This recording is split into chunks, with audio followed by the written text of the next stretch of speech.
Взаимоотношения сербской и русской православных церквей основываются на давних, твердо установившихся добрых традициях братской дружбы.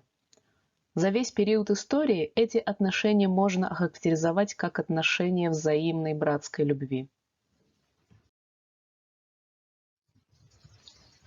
Корни взаимоотношений двух церквей-сестер уходят вглубь веков. Они крепко связаны с знаменательным событием конца XII столетия, а именно принятием монашества в русском Пантелеймоновском монастыре на Афоне сербским царевичем Растко, который в монашестве был святым Саввой, и впоследствии возведенным на пост первого предстоятеля автокефальной сербской православной церкви. По свидетельству московского летописца, в 1404 году в Москве трудился сербский инок Лазарь, который по просьбе великого князя Василия Дмитриевича поставил часы на княжеском дворе за Благовещенским собором. «Сии же часник наречется часомерие. На всякий же час ударяет молотком в колокол, размеряя и рассчитывая часы ночные и дневные. Не бо человек ударяше, но человеку видно созвонно и преухищренно. Мастер же и художник сему бяше некоторый чернец, и же от Святые горы пришедший, родом сербин, именем Лазарь. Цена же сему бияше вяше 150 рублей». Так гласила летопись.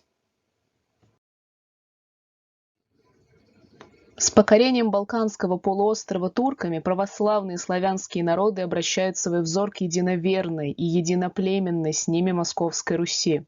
В 1509 году к великому князю Василию Ивановичу прибыли от белградского митрополита Феофана 3 старца с просьбой об оказании помощи. Ибо, писал митрополит, «попустил благий Господь сербское господство в руки иноплеменных, и монастырь сей долу не звергся, и оскудела милостыня, и нет милователей». Из дальнейшего содержания письма выясняется, что Белградская митрополия уже получала помощь и ранее от Ивана III, что и ныне у нее есть един покровитель – русский государь.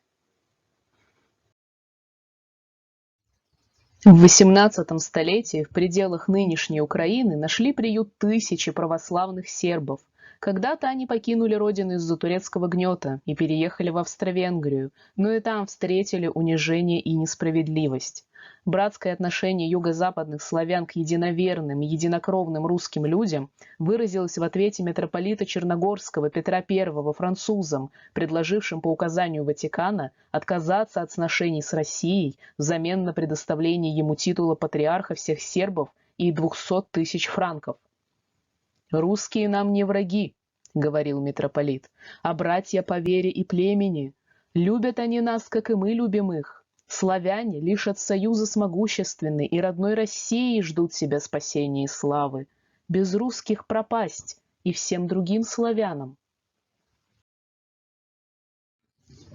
В 1920-25 годах русская инокиня Екатерина прибыла в Сербию с группой инокинь Леснинской обители и стала игуменей монастыря Хопова и явилась возродительницей сербского женского иночества. Многие ее ученицы были впоследствии игумениями женских обителей в Сербии.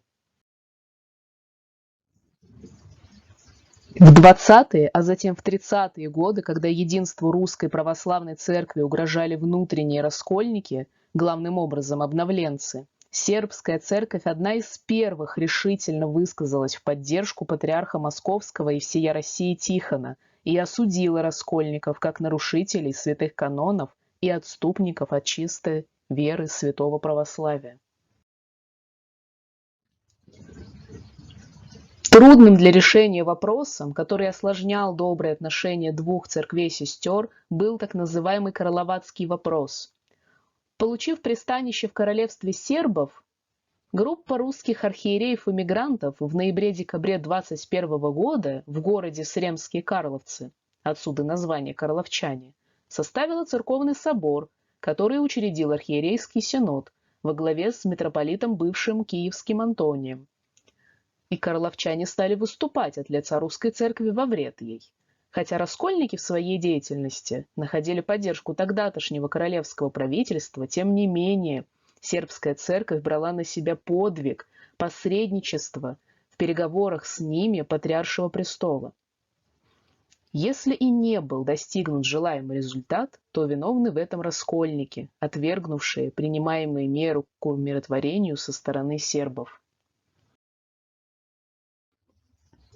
После Второй мировой войны Святославская церковь сохранила братские отношения с Русской церковью. Так, на поместном соборе Русской православной церкви в 1945 году присутствовала делегация сербской церкви во главе с заместителем патриарха-митрополитом Скопийским Иосифом. В 1958 году в Москве на торжествах по случаю 40-летия восстановления патриаршества в России присутствовала делегация Сербской православной церкви во главе с епископом Нижским Иоанном. Многократные взаимные визиты деятелей русской и сербской православных церквей, обмен мнениями по важнейшим церковным вопросам, обмен праздничными посланиями предстоятелей церквей к Рождеству Христову, Святой Пасхе, братские приветствия по случаю важнейших церковных событий церквей-сестер, обмен церковными изданиями, обучение в наших духовных школах студентов Сербской православной церкви и так далее – все это свидетельствует, что между обеими церквами не прерываются традиционные живые братские отношения.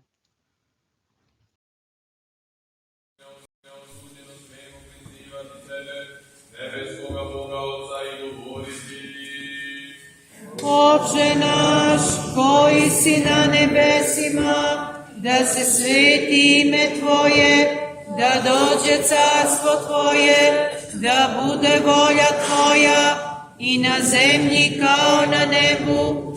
Hleb naš nasušni daj nam danas i oprosti nam dugove naše, kao što i mi opraštamo dužnicima svojim. I ne uvedi nas u iskušenje, но избави нас от злого. Капля молитвы стоит дороже, чем море беспокойства.